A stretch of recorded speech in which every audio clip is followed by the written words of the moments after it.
Recording in progress. Beautiful. Hi, Madhu. How are you doing? All good, thank you. And I'm walking towards the class, so I'll just be online for a few minutes and then I'll log out. Which country are you in now, Madhu? Everything going well? Yes, thank you. Which country are you in now, Madhu? Oh, I'm still in India. I haven't traveled anywhere as yet. Okay. So, Madhu, we might, when we do around the room, we might actually start with you, perhaps. So, how was your Chrissy New Year? What have you been doing since the last time we chatted? I had been a part of that program for distributing the food and the blankets to the students and to the aged people. And then after that, it was a quiet Christmas and quiet ushering in the new year. That's it. Excellent, excellent. And thank you for responding about the proposed Facebook post. I've not sent it to all of the members, but what I've done is I've done a brief draft. I think I've sent it to Madhu and Don, and not too sure who else I've sent it to. But just so that we can sort of capture what we've been doing as far as the Kolkata social project. I'll probably post it tomorrow. So, Belinda was the other one because she's the web, but I've not heard back. So that's okay, not a problem. So yeah, thank you, Madhu. So we might do it around the room. So Gabe, you're up on my top left-hand side, my friend. So want to give you a bit of an update on what you've been up to? We went to Bangkok between Christmas and New Year, which was really good fun. A lot of food and shopping. It was actually really enjoyable. And I didn't get sick this time when I was there, which is really good. Excellent. But on Sunday, I had to go into the emergency department because I was a bit crook and got out the same day, but I'm still recovering. Yep. All right. So anything you need from any of us, or you're all good? No. Hopefully I'll be all right in a few days. Okay. Yeah. If you want to bring me a bottle, that always good. Red or white, my friend? I don't care. I never take it out of the bag. I thought you were a whiskey man. Very good. Janet, you're up on my top right. How have you been? What have you been up to? Oh, I've been good. I worked all the way through Christmas and New Year, so I was a bit tired, and I'm just getting back on my feet now. Yeah, but I'm all right. Okay, excellent. Yes. John, you're down on my bottom left. Yep. So Orphans Christmas, which was really lovely. Had about 17 people, so it was a nice day. New Year's Eve was just a very quiet. I had a party I could go to, but I decided just to have a quiet night on the lounge. And then Boxing Day, we actually did at the community centre, the one that Gabe dropped all the food off to, which is still greatly appreciated. But we did because it was a fire hazard day, we were meant to be doing a barbecue. We ended up just doing chicken and salad in the community centre. Still ended up serving about 50 to 70 people, even though it was a very hot afternoon. And then we did that again on the 2nd of Jan after New Year's Day. We've basically reverted now to our normal Thursday night dinners, and I've reverted to my fortnightly sort of program. So I used to volunteer weekly, but now I do it fortnightly. So I took last week off, and I'll be back there again tomorrow night. So, but I think the one I missed on the 19th of December, so they did like a special Christmas one. Apparently we did about 120 people in total. Oh, cool. Yeah, so that's one of the biggest that we've done for quite a while. But yeah, just shows how popular it is, but also the need that's out there. Yeah, double-edged sword, isn't it? Yeah, it's great that it's good, but it's a shame it's good. Yeah, Yeah. And I think leading up to Christmas probably just highlights that as well. But that's why they ended up doing the 26th and the 2nd, because it is, a few of the agencies do close down over Christmas, and people were struggling to find food over that Christmas New Year period. So they really wanted to make sure that we were at least open one day a week. I think Sacred Heart still did their daily lunch meals, but there's not a lot of nighttime stuff or weekend stuff. So again, come Monday morning, everybody's coming in looking for food. So definitely, I think that like, as we've already done, but I think that's definitely an opportunity. As long as people are available or across it, where we can do some real good in the community in that regard. And I'm sure, Richard, you're doing that. But the work Saxon and those guys are doing, I think, with the meals, we can't go wrong with that project. Yeah, it's a bit of a shame that Lily's not here tonight, because she was actually talking about, or she had a bit of a chat to me a few days ago about an opportunity for us to do a project for, is it Burn Aid or for the bushfires over in Grampians, etc. Because they say that they're going to be doing the recovery work for probably about 3 months. They will be. Sorry? They will be. Yeah. I send a fencing trailer off to them each time they need it for rebuilding farm fences. Which we paid $12,000 for it a few years ago, and all they pay for it is maintenance and insurance. Yeah, that's excellent, isn't it? Yeah. So there's an opportunity for our club to maybe provide a lot of the volunteers some nourishing meals. So I was hoping she was going to be here tonight, but obviously she's not been able to make it. So we'll chat about that over the next couple of meetings. Look, we may be able to, but Stall Rotary are heavily involved there, as are a couple of the other clubs in 978, and they'll be actually hosting people for dinner after each evening and things like that. So we just need to look at how we can support the best if there's a way, duplicating. Are there any gaps? Let's try and fill the gaps. That would be my thought. Stephen A, over to you, my friend. Sorry. No, I had a nice Christmas with my mum and my sister's family, and partner came up to Gold Coast, and excellent. A couple of days later, we flew up to northern Sulawesi in Indonesia, and had my first experience sleeping in a capsule hotel in transit in Bali Airport. First and last time. But it was an experience. A little bit too old for that now. And but did some fantastic snorkeling up in Manado and an island called Bunaken in northern Sulawesi, which is actually one of the closest Indonesian points to the Philippines. If we're trying to work out where it is, it's basically the island which is the shape of a K or the shape of a prancing cat. Okay.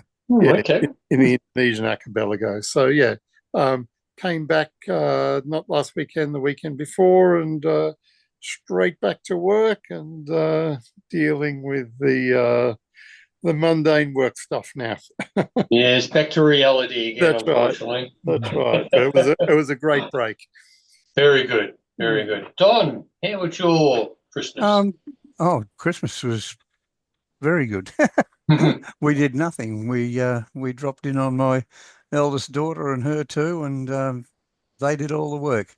The last week I've had my dear grey-haired mum's 100th birthday, and we got nearly the whole of the troops there.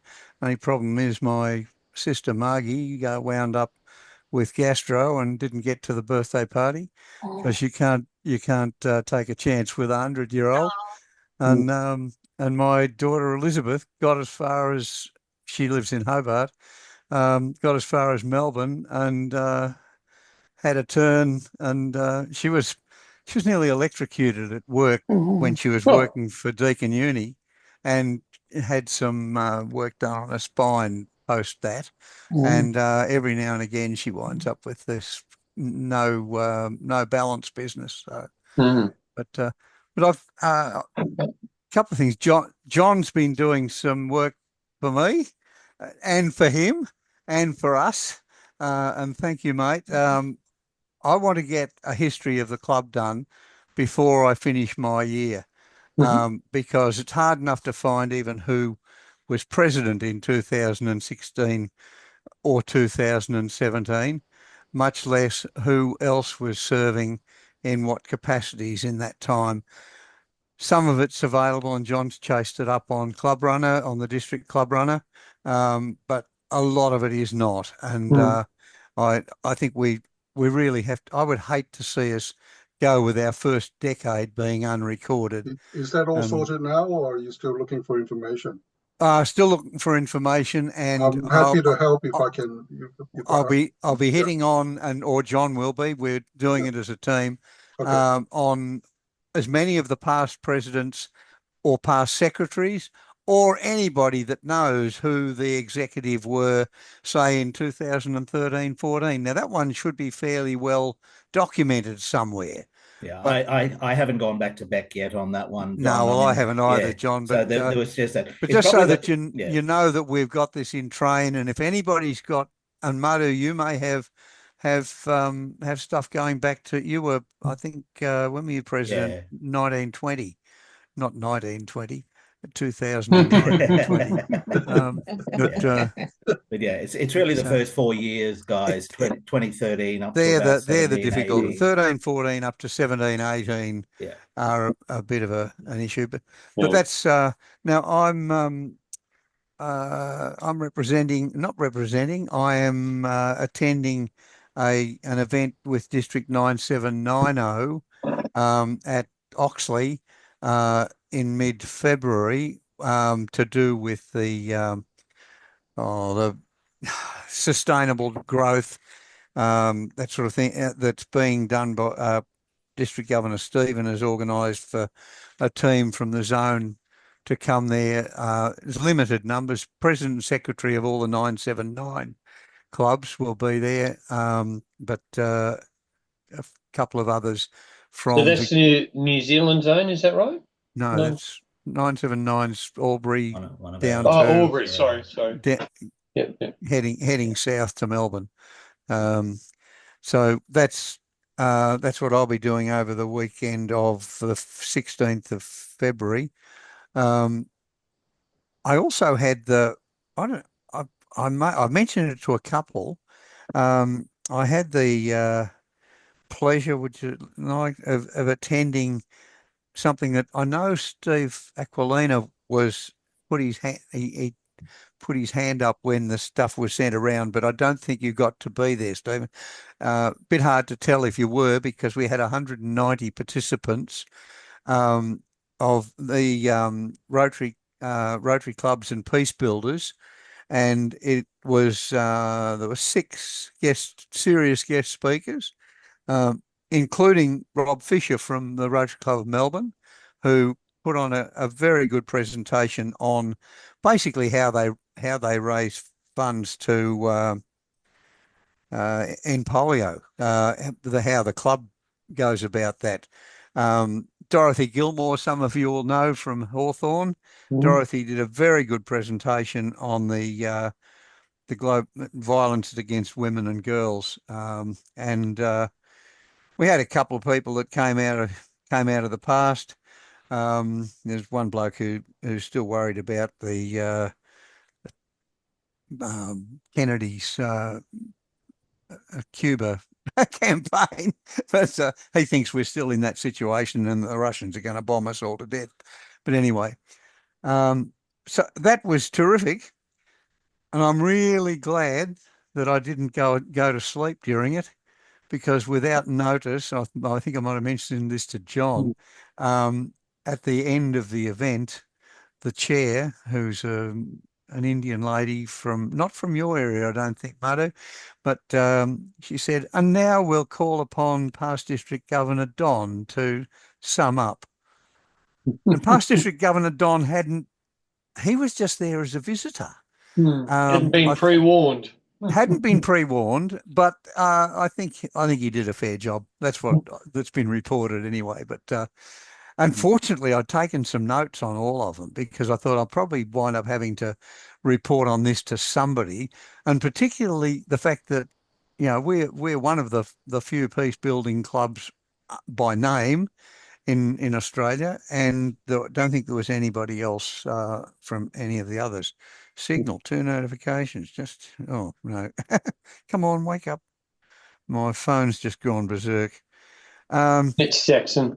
Yeah, righto. So we've got that Pillars of Sustainable Growth coming up with 979. Had a long chat with Janet the other day, and I believe that I've also had a chat with an old mate of mine from India with regards to a proposition that she had put up some time ago and which was at the time not accepted. I think it's something we really should reconsider because fantastic outcomes. I've been dealing with some people in Sierra Leone as well on the same sort of thing, and this is small loans to develop businesses where you invite people from outside of Rotary to provide the wherewithal to run them. And I'm going to go into some depth with Janet. I've had a chat with Ravi Ravindran since, who is an old friend of mine from a few years ago. And I think we can be assured that both in India and in Africa, those things can be done safely, securely, and it's a way we can get people from outside of Rotary to put their resources into Rotary projects instead of Rotary putting their resources into somebody else's projects. But I don't know. I thought I had a bit to say, but that'll do for tonight. I've been caught up with my old DG crew about. I actually have to jump off at 1 minute to whatever time we start, 8 o'clock, so that I can. But we had, I think we had 11 there tonight, so that's more than half of our year's team, and it's fabulous the sort of relationships that have continued on after. And that's 2007. Oh, we started together in 2015. So anyway, very good. That's 10 years. Thank you. Stephen S., how are you, my friend? Very good. Keeping busy with lots of little bits and pieces. So topical about the fires. I was involved in that for a little while with both Grampians, but also Balungarook as well. There was a couple out in Gippsland. So fortunately, it didn't get quite as bad as one might have expected. Grampians was definitely not great, but I guess given the potential for things, it could have been very, very significantly worse, which is very good. A bit of a call out on those ones as well. So it didn't make the news quite as much, but last year there was also some fires out in the area towards the areas like Pomona and stuff like that. So they got quite heavily slammed by fires less than a year ago. I think it was January or February 2024, and then to be freshly hit by fires again. So I guess in thoughts of any stuff around that, that's a bit of interesting context for people. Other than that, a lot of my day job, a lot of my other volunteering bits and pieces, family, etc., etc. Nothing really of huge stuff around the Rotary piece, but yes, no, that's generally what I'm up to. No problem. Norman, are you able to give us a bit of an update, or you're busy having dinner? Indians. I can come back to you if you like, my friend. Food. Do you want me to come back to you? I'll come back, okay? Yes, please. Yeah, not a problem. What I might do is I might share my screen. My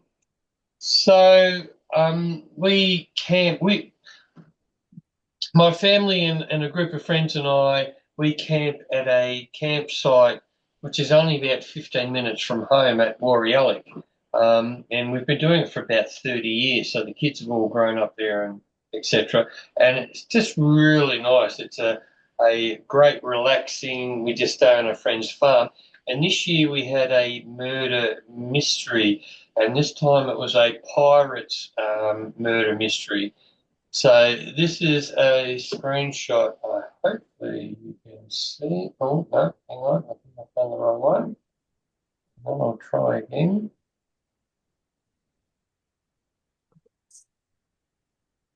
Can you see me dressed up as a pirate? Yes, we can see. Yeah? Yep. Okay. So what we had is we had a murder mystery night, and it was a pirate ship a murder mystery. That's my darling wife. Winky, she had a weird name. Dodgy Winky or something was her name. And I was Captain Lefty Lucy. And what we did is we had a pirates night, and it was all about playing, being actors. Hang on, I'll flick through a little bit.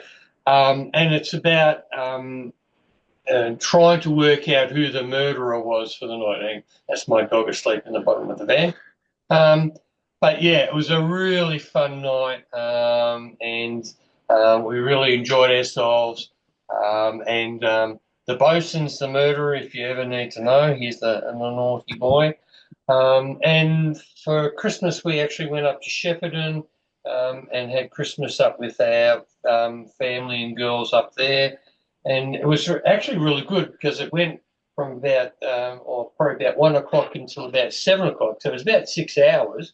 But what we did is we actually played games, and we had a bite to eat, and then we played games, and we had a bite to eat, and we played games. And it was actually really enjoyable. It was a really good family activity, and yeah, I really enjoyed it actually. So yeah, I had a very, very good break. So that was nice. Rotary wise, Lilydale had their kick-off meeting last night, so we all went down to the York Collective, and I think there was about 17 of us or something, and it was just a kick-off for the year. Looking forward to doing good things, so that was good. So Norman, I might see if you've got anything you can contribute, my friend. I'm about a quarter of the way through, so I can be brief. Anyway, we haven't moved away from here except for a lightning trip to Melbourne for some riverbank fun with some of you. And we're going away to Lakes Entrance for a week on the 24th of January. Okay. So I may not be in the meeting that week, if there is one. And that's about it. It's very domestic, plenty of time with the grandkids, and sheltering from the horrible, humid weather. Yes, yep. So is there anything else that anyone would like to speak about? I did send out some info about the survey. I'm happy to talk about it now, or whether we leave it until maybe the boardroom and board meeting and we discuss it in more detail. So I'm happy to be led by you guys. How would you like to proceed? I think from my side, Richard, it was just Norman's last question around.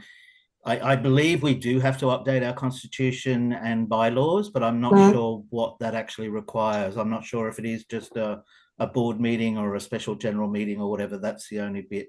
I'd have to go back, because I know we did it twice in Melbourne South when I was there, because we went from weekly to monthly, and then we moved back to bi-monthly. But because I was getting ready for secretary, I was just looking at the bylaws. I had the bylaws and constitutions downloaded. Yeah, I had a quick read of the bylaws a while ago, and I think it said it had to be a minimum of 2 meetings per month. No, they both specifically say a weekly meeting, and so the constitution just says a weekly meeting, and then the bylaws say that they have to be weekly on a Wednesday at 8 o'clock. So that's why I believe that if we do change to say 2 a month, that we would need to update both of those. And I think in line with yours, I would recommend we change the constitution to be something generic, as in it just references the bylaws, so you have nothing specific. So you don't have to double dip, and let's reduce the bureaucracy as much as possible. Correct. And if we do that, if we do change our constitution, we ought to pick up David Whiting's district-wide constitution, which costs us nothing and is kept up to date. I thought we actually did that. No, we didn't. We've got the one from the mob in Berwick. McKean Park. McKean Park, yes. No, I thought that was the district one. That was no, it's not. David Whiting has done one. That's 10 years old, and David's done one that is really appropriate to the clubs and it's very flexible as far as. That's what we want. We want flexibility, and I think we shouldn't jump into doing anything in a hurry. We should grab David's stuff, perhaps get him to talk to us. He's happy to do that, and I don't know whether you know David Whiting. He's a good bloke. And no, I don't know him. But so, do you want to reach out to him, and maybe get him to have a chat to us, perhaps? Well, I think we need to go a little way down the track, find out what it is that isn't working for us. And I think there are a number of things, and John's already highlighted a couple of them. And then have a look at his generic one, which I can get a copy of for no cost. Well, he did it for the district. He's and he's always at the pets and things like that. He's a very generous man with his legal time. He's the bloke that does the ABC morning free legal advice stuff. Oh, I didn't know that. Okay.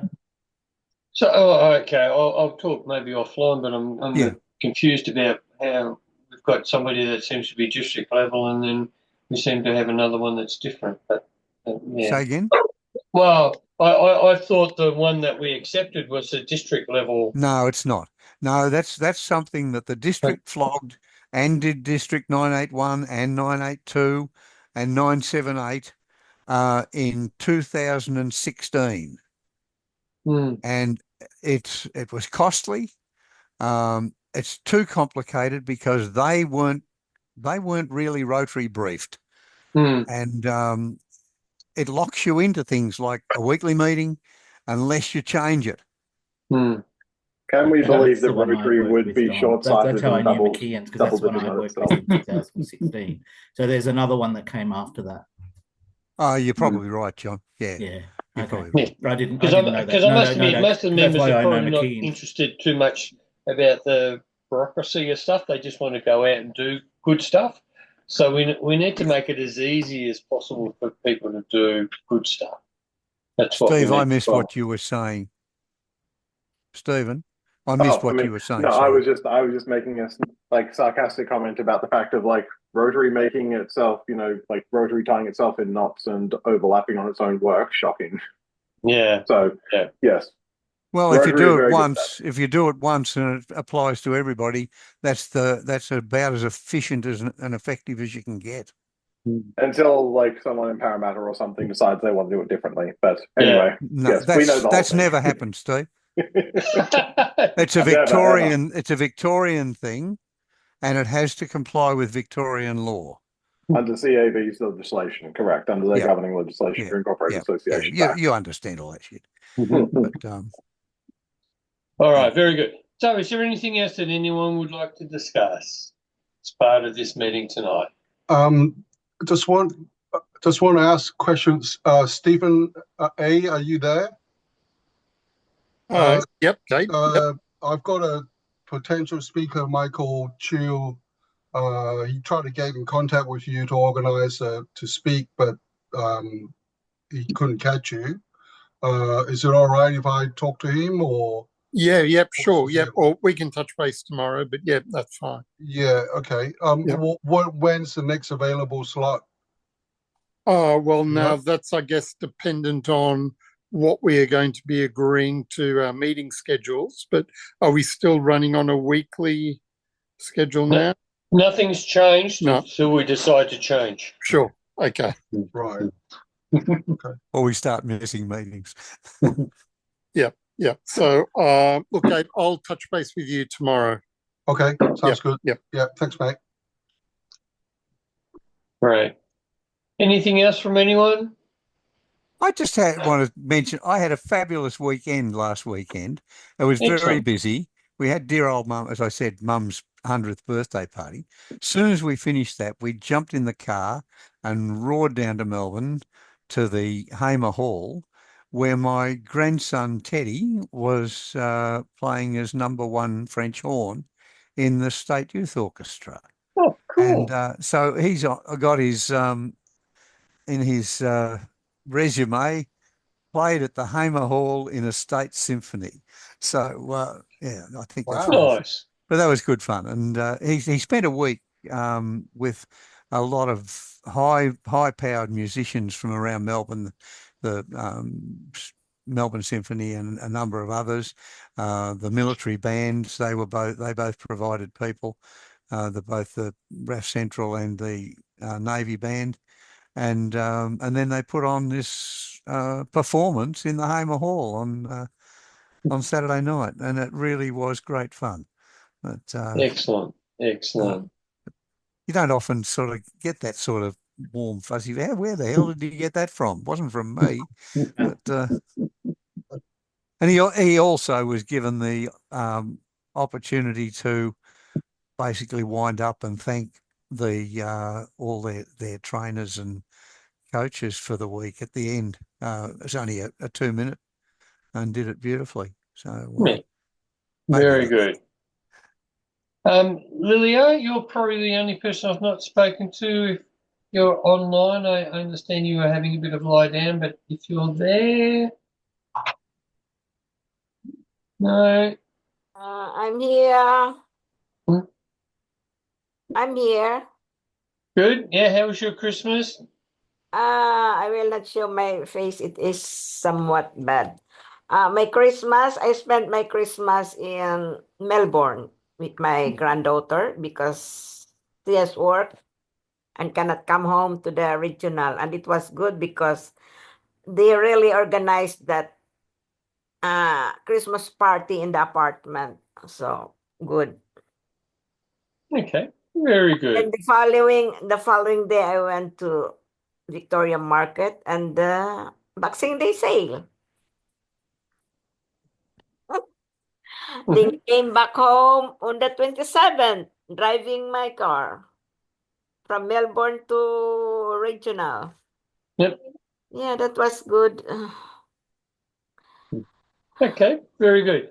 Anything else that anyone wants to discuss? Okay, my friends. My other bulletin. Oh, yes, hang on. From my other bulletin, have you ever noticed that all of the instruments searching for intelligent life are pointed away from Earth? It could be for a reason. You're starting the year in good form, Don. I must catch up with you, mate. It's probably coffee time nearly. I've been in Hong Kong a couple of times in October and November, and normally I'm not that superstitious, but something's going on that I thought might be interesting to our members. So there is this female comic book writer in Japan, based in Japan, who produced her last work back in 1999. And okay, she did that and then retired. Nobody really took much notice of it. She wasn't particularly famous comic book writer. I mean, she produced them, but not necessarily top tier or anything. And then many years later, people haven't really heard from her or cared until 2011, March 2011, when the Fukushima tsunami hit. Mm-hmm. And then some people looked back at her last work. On the front page one of the things that he said was that there was going to be a big disaster in March 2011. So everybody started saying that, oh, she's a great at predicting the future, blah, blah. And people talked about it. She wasn't really interested in the hype. But that particular comic actually talked about the stuff that the title is something like What I Saw of the Future. And the reason, or the actual book is a record of some of the works that she did really early on. And what she did was, for some reason, she remembers her dreams afterwards. So sometimes she'll wake up remembering what she dreamt, and she would, at a fairly early age, she would start writing them down in a sort of diary and record some of those stuff. So she's done that for a while until that very last work in 1999, where she actually produced that comic, which is based on the dream diary that she had. And some of them actually were predictions that came true. One of them was Freddie Mercury dying from Queen, the band. I don't know how popular Queen is in Japan, but apparently she had a friend who cried a lot about it and that sort of stuff. But anyway, that came true, and this was something that she dreamed a lot earlier before it happened. There was another dream about something else that came true. So she compiled a few of those things, and some of the things that hasn't happened yet.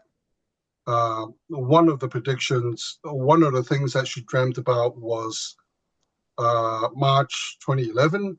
There was a big disaster in Japan, and obviously that came true.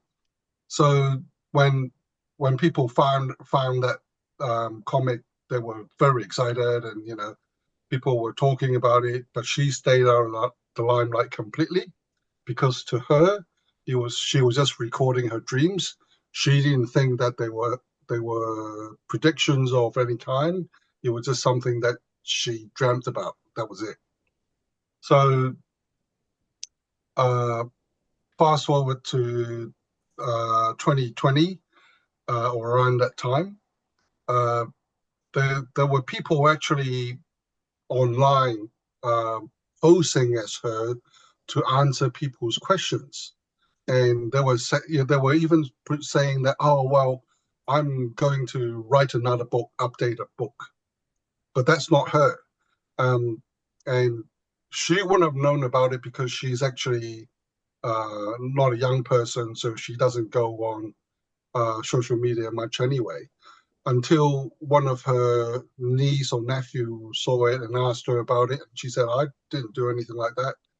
And then she found out that this person was actually already onto a publisher to actually publish the next book.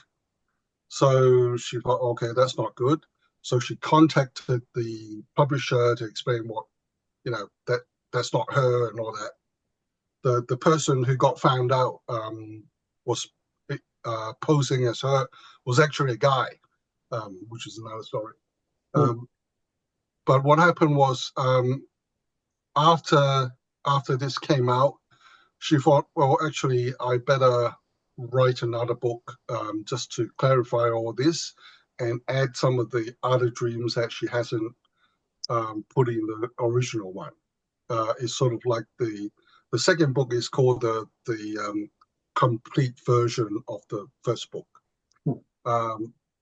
And she published it, and a lot of people bought it. Actually, her original book, because it was so famous, they were selling it at a much higher price. People were trying to get hold of copies, and they were selling like yen or something, which is probably $100,000 for us.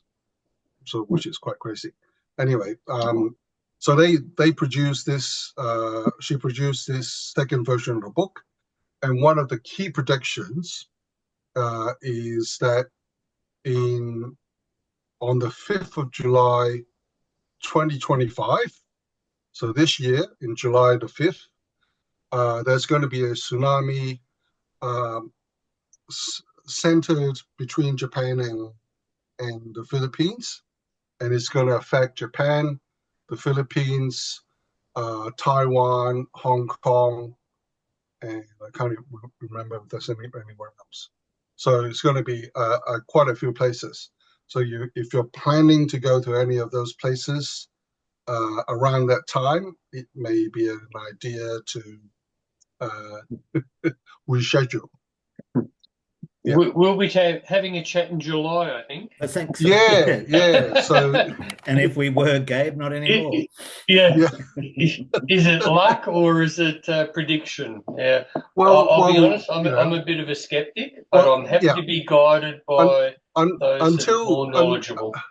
Well, the thing is, most of the scammers would tell you the future that is too far ahead for you to either remember or be able to find them when it actually doesn't happen. Whereas this one, it's pretty close. Yeah. We shall wait and see. So you've obviously read both her books? No, but I did buy the second one. I've read the second one now. Right. Yeah. And the impression I get is that she's not trying to convince anybody, but she's basically saying, this is what I dreamt up, and if you're concerned, do something about it. Yeah. So the 5th of June, we'll lock that one in. 5th of July. 5th of July, sorry. Yeah. 5th of July. Already in the diary, Richard. I've got tsunami in Japan, Gabe's prediction. So, and this meeting has been recorded, so exactly. You're on record, Gabe. You're on record. Very good. All right, a quick round the room. Anything else that anyone would like to add? 3, 2, 1. Excellent. Thank you very much, folks. Ciao, guys. Have a great night and a great week, and we'll catch you next week. See you next week. See ya. See ya. You're all. Ciao. Bye.